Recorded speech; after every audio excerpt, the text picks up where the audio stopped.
Oke, Assalamualaikum warahmatullahi wabarakatuh. Apa kabarnya teman-teman? Mudah-mudahan dalam keadaan sehat selalu ya. Kembali lagi di channel saya, Fadi Dayat. Jangan lupa bantu channel ini dengan mengklik tombol subscribe agar channel ini terus berkembang. Terima kasih. Untuk video kali ini kita akan membahas tentang statistika, ukuran pemusatan data, edisi, rataan atau mean, data tunggal berfrekuensi, dan data berkelompok dilengkapi dengan full materi dan contoh soal. Saksikan video ini sampai tuntas. Terima kasih.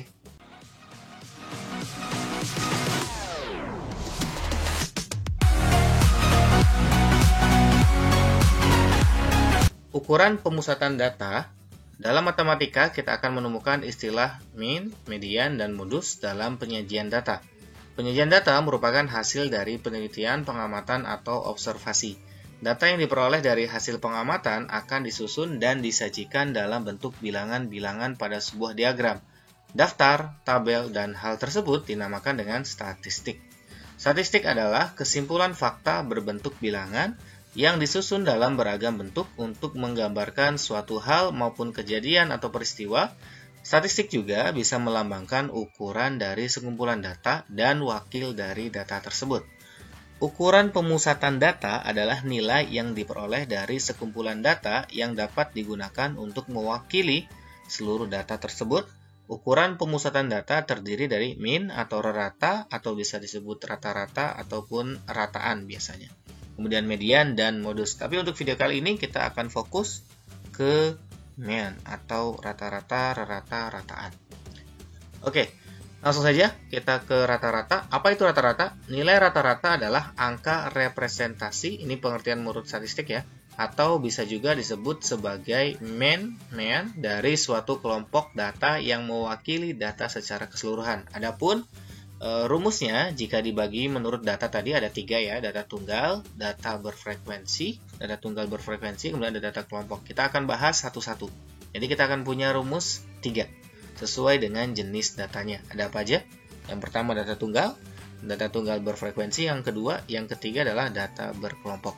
Oke, untuk data tunggal adalah data yang berisikan angka-angka asli sesuai dengan perolehan data dari lapangan yang masih berbentuk sederhana dan masih belum dikelompokkan. Jadi datanya berbentuk tunggal, teman-teman. Misalkan dalam satu kelas nomor sepatunya berapa? 43, 42. Nah, itu data yang per satu orangnya itu adalah data tunggal. Belum dikelompokkan dalam kelas interval. Rumusnya seperti ini. Untuk rata-rata dalam data tunggal adalah X bar sama dengan sigma X dibagi N, di mana X bar adalah rata-rata, simbol dari mean, rataan atau rata. Kemudian sigma X itu yang E itu adalah sigma, artinya jumlah data, dan N adalah banyak data. Untuk lebih memahami, kita langsung ke contoh soal ya teman-teman ya. Oke, contoh yang pertama, Rina memperoleh nilai ujian matematika sebagai berikut. 85, 90, 70, 80, dan 75. Nah, data inilah yang disebut dengan data tunggal. Datanya itu 1, 1, 1, 1, 1, belum dikelompokkan dalam interval tertentu. Maka rata-rata nilai ujian matematika Rina adalah oke. Di sini masih saya munculkan rumus. Silakan teman-teman sudah mulai menghafal ya. Nanti rumusnya akan dihilangkan untuk uji kompetensi. Nanti akan kami bahas soal secara keseluruhan rangkuman terkait dengan rata-rata. Oke, di sini kita langsung saja ke rumus teman-teman ya. Di mana rata-rata itu adalah X bar sama dengan sigma X dibagi dengan N. Di mana sigma X itu tadi apa? Jumlah data. Maksud dari jumlah data adalah datanya kita jumlahkan semua. 85 ditambah 90 ditambah 70 ditambah 80 ditambah 75 dibagi N. N adalah banyaknya data, yaitu ada 5. Sekarang kita jumlahkan teman-teman. 85 tambah 90 tambah 70 tambah 80 tambah 75 berapa? Kita tambahkan ya, misalkan ini kita hitung, ini 155.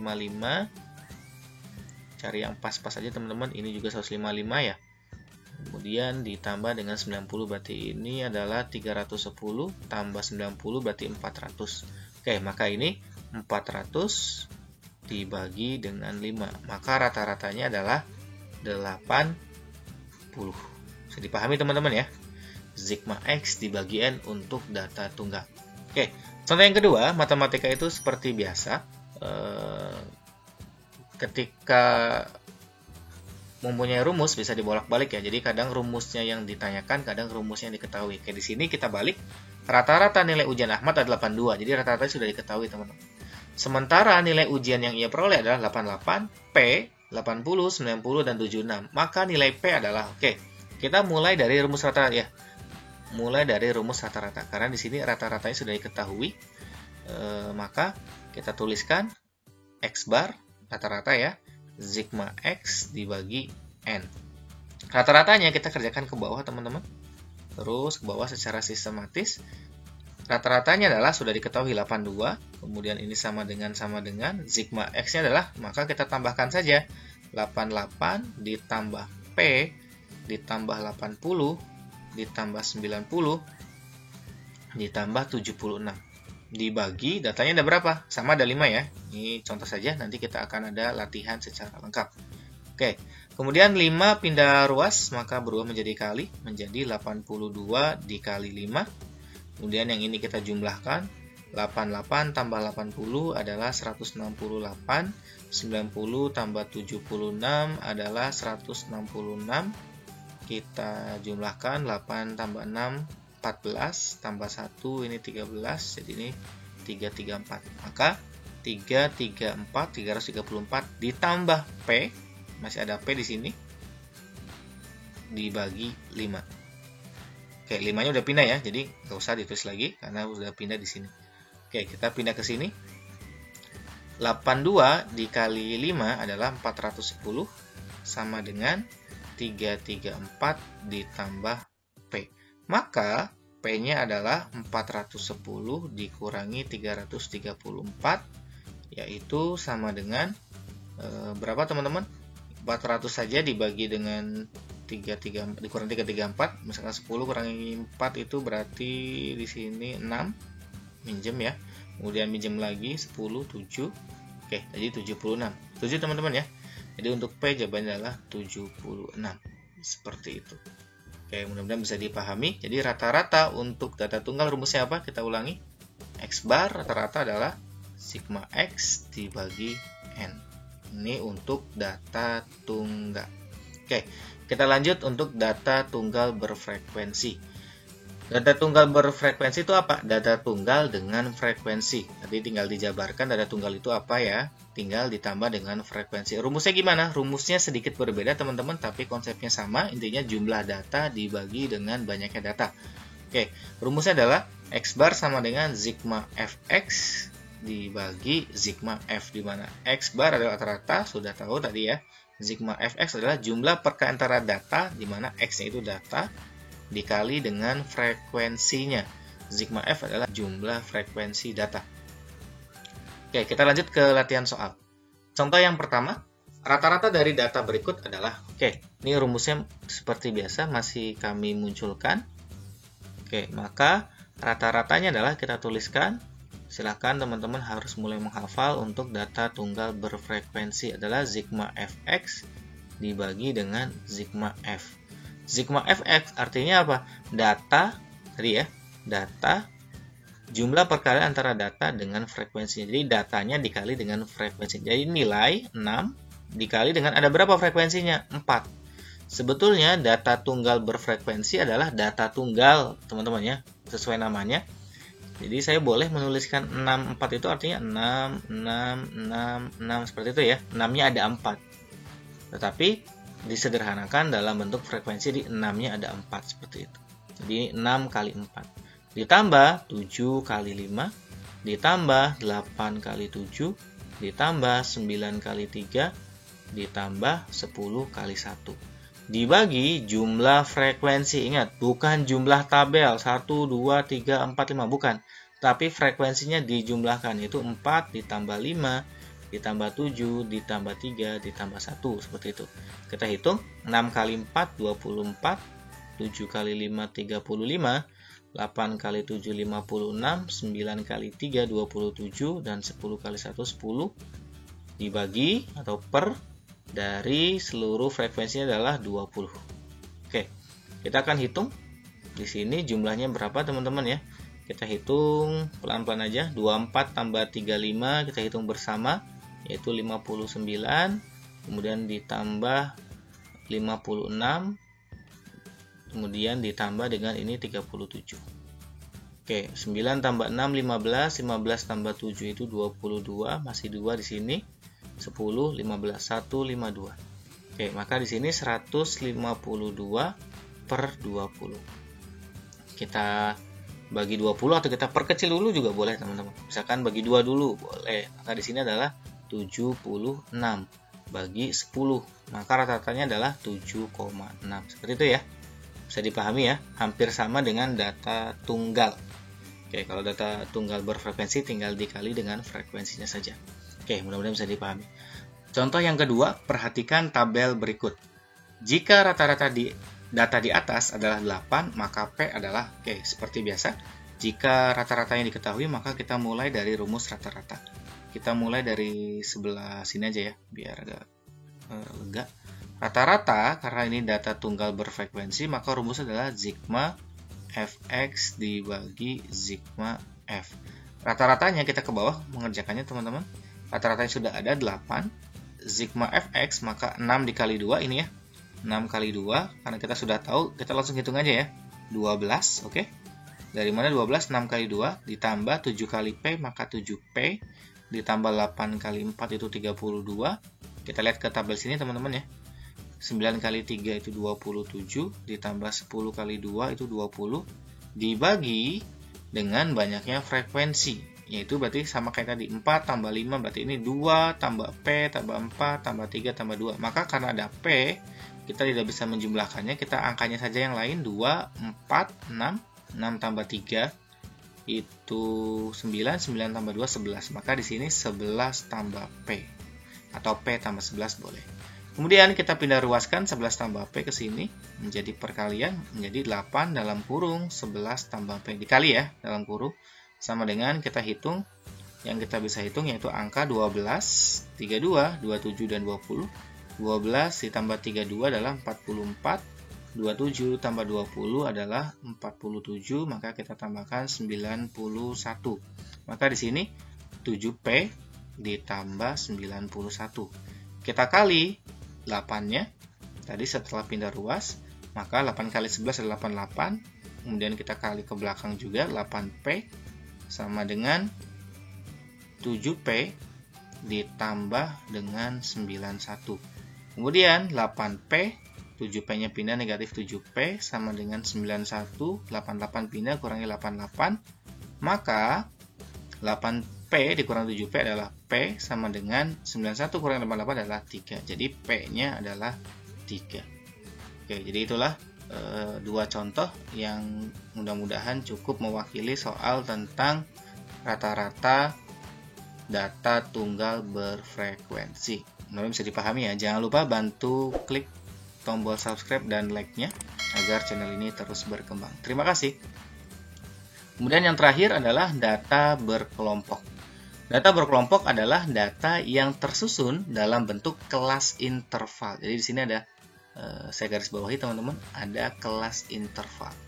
Yang mana biasanya disajikan dalam bentuk tabel distribusi frekuensi. Rumusnya adalah ada dua, ini atau bisa yang ini atau bisa yang ini. Mana yang betul? Dua-duanya betul. Pilihan nanti akan kami jelaskan apa kelebihan dan kekurangan dari masing-masing rumus.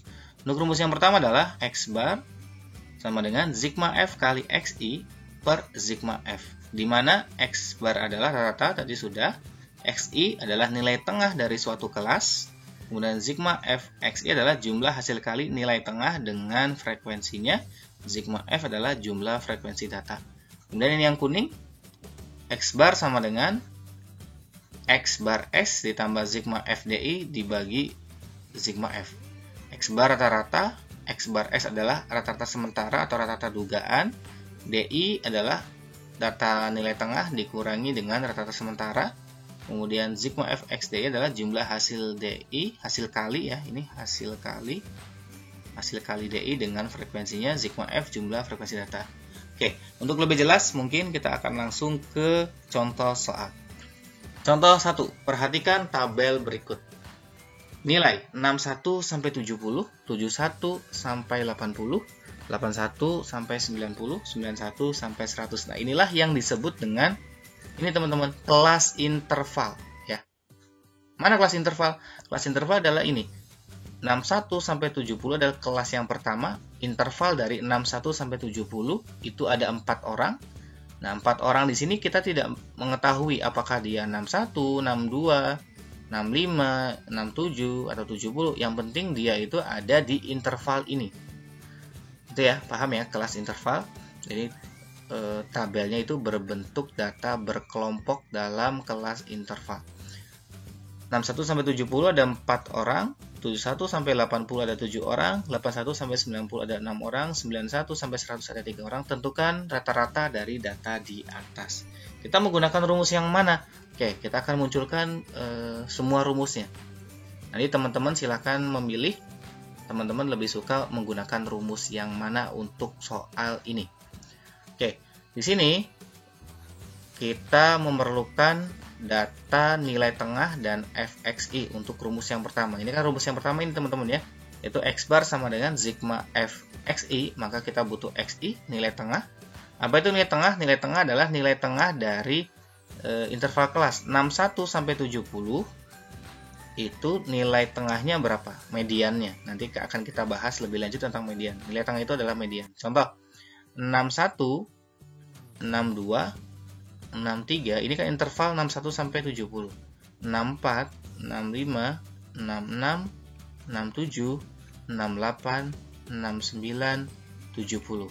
Karena di sini 10 data, maka tengah-tengahnya adalah 5 data di kiri dan 5 data di kanan. Maka tengah-tengahnya ada 2 data, maka nilai tengahnya atau xi-nya adalah 65 ditambah 66 bagi 2. Ketika nilai tengahnya ada 2, maka ditambahkan dan bagi 2. Maka ini hasilnya adalah 65,5.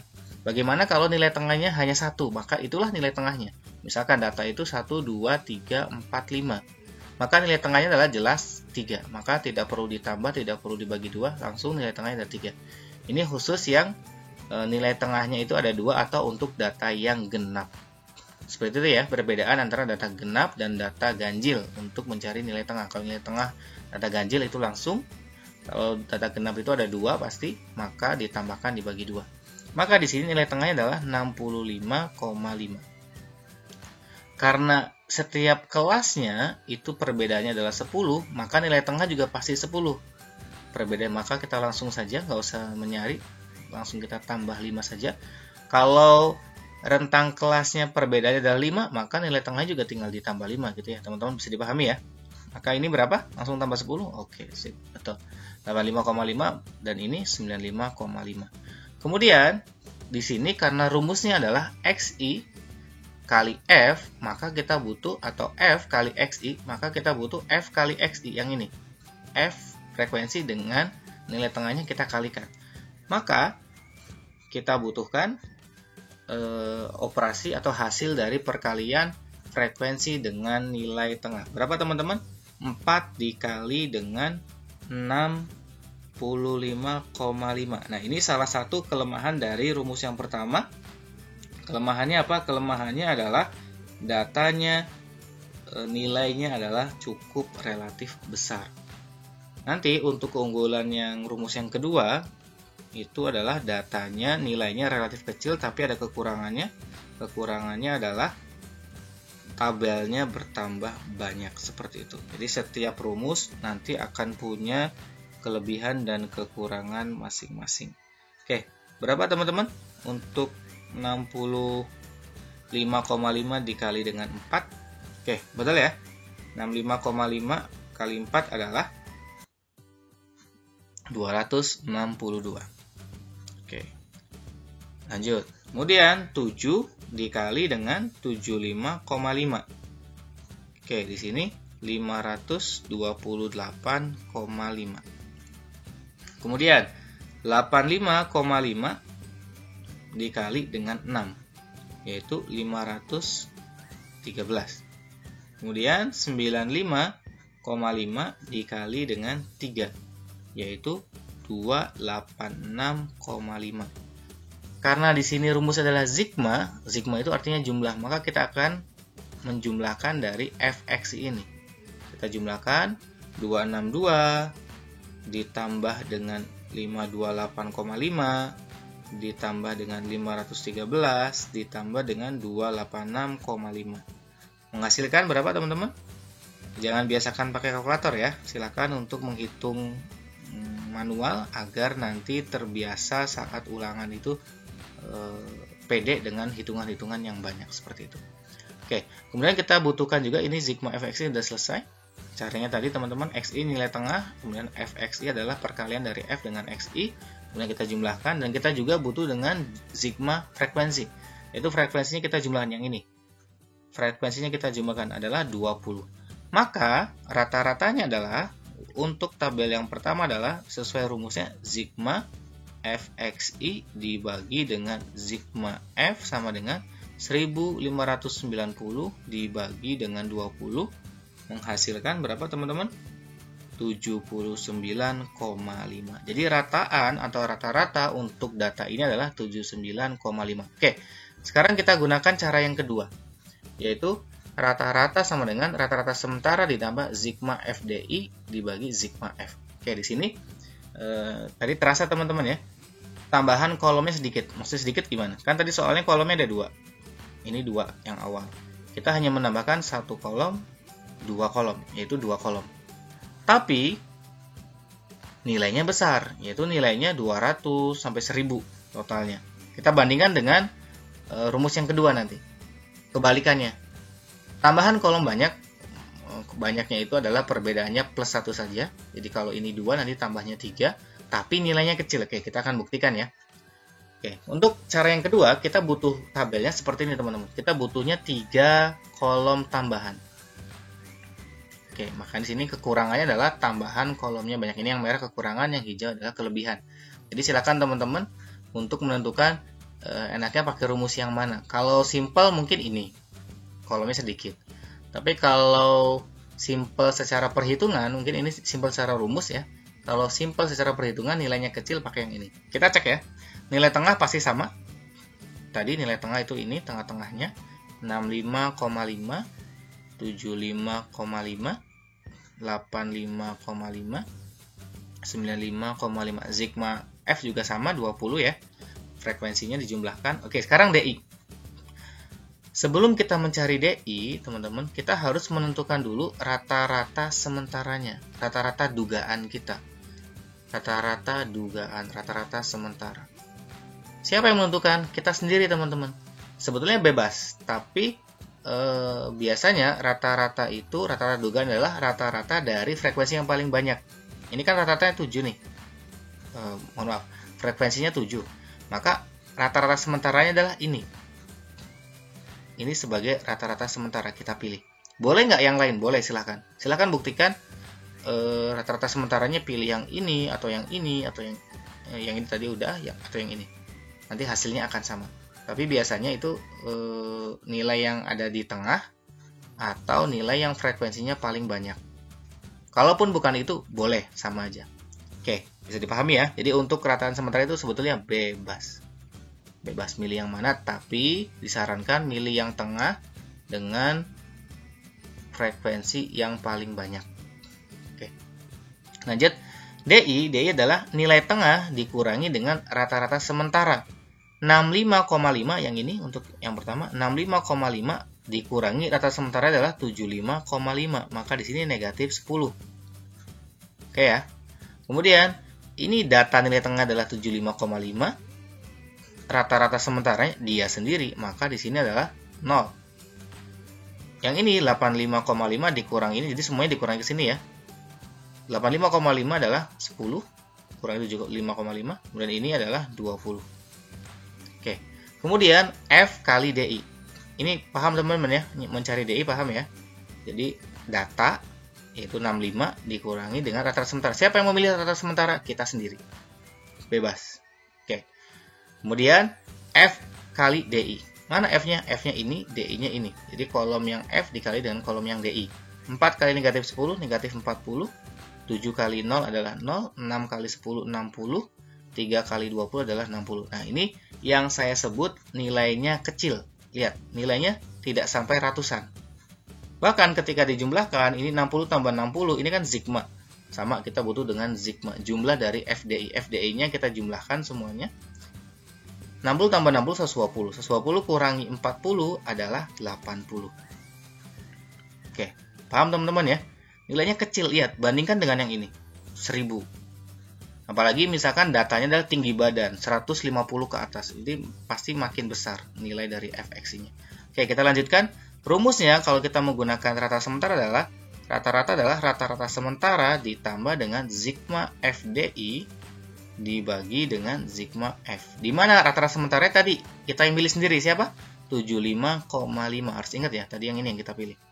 75,5 ditambah sigma FDI-nya ini 80 dibagi dengan sigma frekuensinya adalah 20. 80 bagi 20 adalah 4. 75 ditambah 4, 79. Itu adalah 0,5-nya. Oke. Kita cek, sama nggak hasilnya teman-teman? Sama ya. Jadi, mau menggunakan rumus yang ini atau yang ini sama saja. Silahkan ditimbang-timbang. Kira-kira teman-teman nyamannya menggunakan rumus yang mana. Tapi tips dari kami adalah, jika datanya kecil, silahkan gunakan rumus yang pertama untuk data kecil. Kenapa? Karena kalau untuk data kecil, itu nilai yang besar ini tidak bermasalah. Karena datanya kecil pasti masih kecil. Tapi, ketika datanya besar, gunakanlah rumus yang data besar itu seperti apa? Misalkan, penghasilan yang nilainya itu pasti penghasilannya jutaan. Kemudian tinggi badan seperti itu. Kenapa? Karena kita bisa memperkecil data itu menjadi bentuk fxDI tadi, kecil. Silakan ya ditimbang-timbang. Kira-kira seperti itu teman-teman untuk penjabaran tentang rata-rata, baik itu data tunggal berfrekuensi, kemudian data berkelompok. Mudah-mudahan bisa dipahami. Nanti next video kita akan bahas tentang latihan kompetensi dari rata-rata. Kemampuan teman-teman kita akan uji apakah sudah memahami atau belum. Silahkan catat rumus-rumusnya dan latihan soalnya. Nanti kita lanjut di video berikutnya tentang ini, latihan soal. Oke ya, saksikan video kami yang lainnya. Jangan lupa bantu subscribe. Terima kasih, kurang lebihnya mohon maaf. Assalamualaikum warahmatullahi wabarakatuh.